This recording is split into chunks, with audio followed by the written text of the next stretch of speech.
శుభోదయం. శ్రీరామదూత పవన తనుభవ. ఈనాటి విశేషం హనుమత్ జయంతి. ఆంజనేయ స్వామి వారిని స్తోత్రం చేద్దాం. హనుమాన్ అంజనాసూనో వాయుపుత్రో మహాబలః రామేష్టః ఫల్గుణ సఖః పింగాక్షో అమిత విక్రమః ఉదధిక్రమణశ్చైవ సీతాశోక వినాశకః లక్ష్మణః ప్రాణదాచ దశగ్రీవస్య దర్పః ద్వాదశ ఏతాని నామాని కపీంద్రస్య మహాత్మనః. ఈ 12 పేర్లు ఈ రోజున మనం స్మరించుకోవాలి. ఈనాడు హనుమత్ జయంతి. ప్రాంతీయ ఆచారాలకు అనుగుణంగా అనేకులు చైత్రమాసంలో శుక్లపక్ష పౌర్ణిమ నాడు హనుమత్ జయంతిని ఆచరిస్తూ ఉంటారు. ఆంజనేయ స్వామి వారికి సంబంధించినంత మట్టుకు వారి జన్మ విశేషాంశాలు, వారికి సంబంధించినటువంటి గాథలు అనేకం కూడా మనకు 2 గ్రంథాలలో లభిస్తున్నాయి.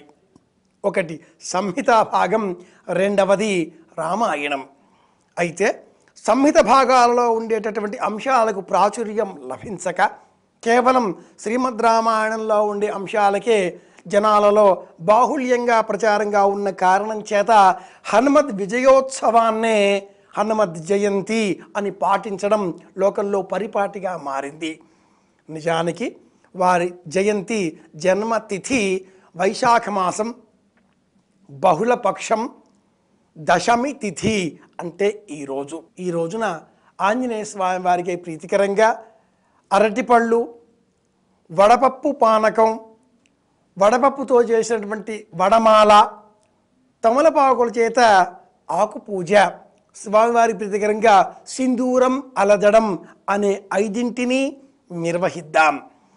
ప్రత్యేకించి ఆదివారం కూడా వచ్చిన కారణం చేత సూర్యనారాయణమూర్తిని పండుగ భావన చేసి ఈ ఆంజనేయుడు స్వీకరించే ప్రయత్నం చేశాడు అని మనకు 2 గ్రంథాలు చెబుతాయి.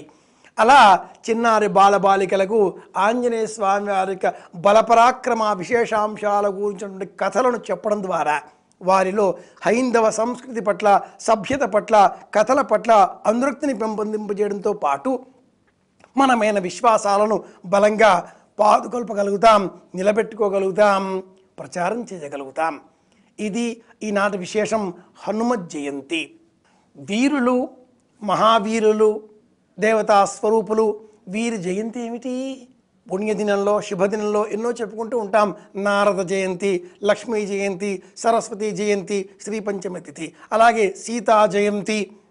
ఏమిటి జయంతులు అని అందరూ ఉంటారు. వీరుల జన్మంబు, ఏరుల జన్మంబు, శూరుల జన్మంబు ఎరుగనగునే అంటాడు మహాభారతంలో నన్నయ్య భట్టారవార్కుల చేత వ్యాస మహాను ఇలా చెప్పిన వాక్యాన్ని వారు అలా చెప్తారు. ఎరుగలేం, తెలుసుకోలేం, కానీ వారి గురించినటువంటి జీవిత విశేషాంశాలలో భౌతికంగా, దైహికంగా దేహం ధరించినటువంటి ఒకరోజంటూ ఉండాలి కదా.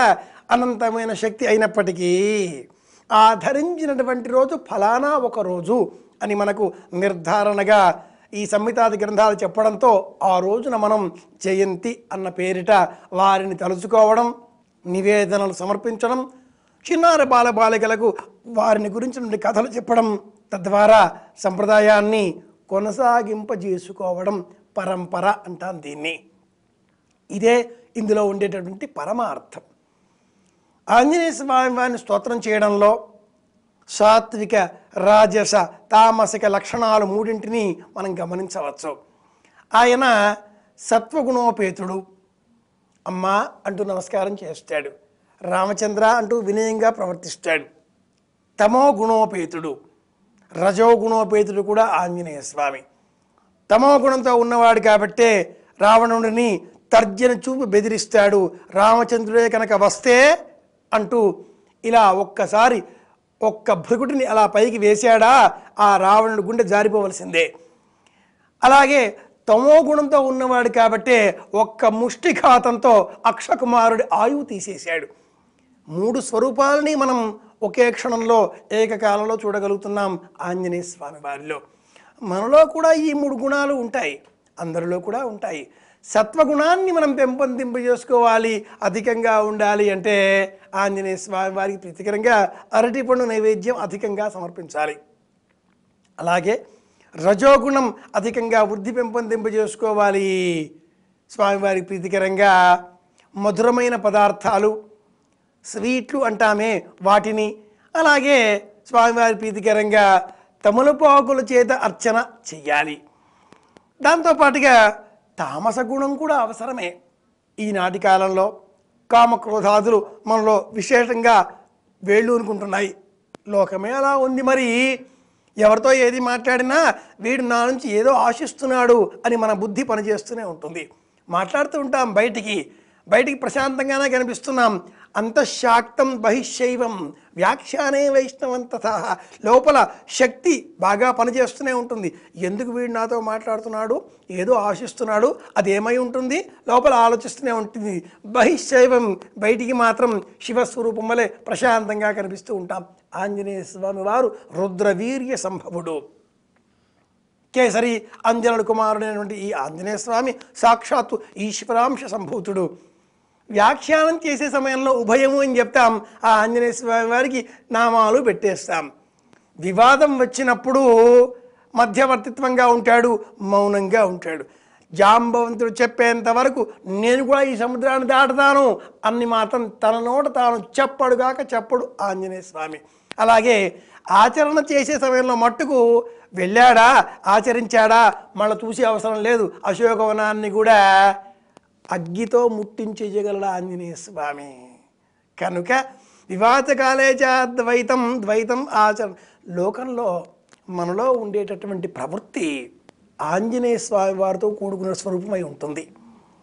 మనం కూడా తోకతో అలా విసిరి కొడతాం. తోకేమిటండి, మాటలే చమత్కారంగా ఉంటాయి, ఒక్కోసారి మరికొంత వెటకారంగా కూడా ఉంటాయి. అనేక మార్లు వెటకారపు పాళ్ళని తగ్గించి చమత్కారపు స్థాయిని పెంపొందింపజేసుకుంటూ ఆనందంగా కాలం గడపాలి, మంచి వాక్కు రావాలి. ఇదిగో ఈనాడు హనుమత్ జయంతి. ఇలాంటి విశేషాంశాలతో ఆంజనేయ స్వామి వారిని స్తోత్రం చేద్దాం. చిన్నారి బాలబాలికలకు ఆంజనేయ స్వామి వారి కథలను చెప్పడం ద్వారా వారిలో భక్తిని, అనురక్తిని, సంప్రదాయం పట్ల మమకారాన్ని పెంపొందింపజేద్దాం. ఆంజనేయ స్వామి వారి అనుగ్రహంతో మనమందరం ఆనందంగా ఉందాం అని కోరుకుంటూ శుభమస్తు.